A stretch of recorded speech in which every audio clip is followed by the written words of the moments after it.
இன்றைய அவ்யக்த பிரேரணை.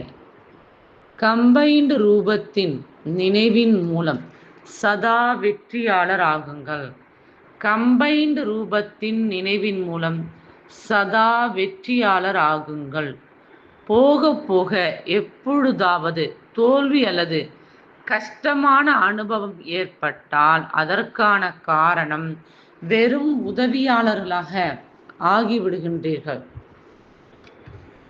இறை உதவியாளராக ஆவதில்லை என்பதாகும்.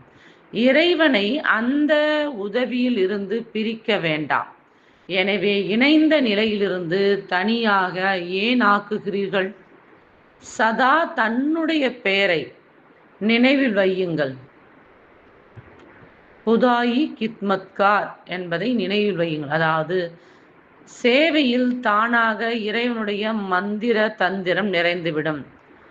அதாவது பாபா சொல்றாங்க, நான் இறைவனுடைய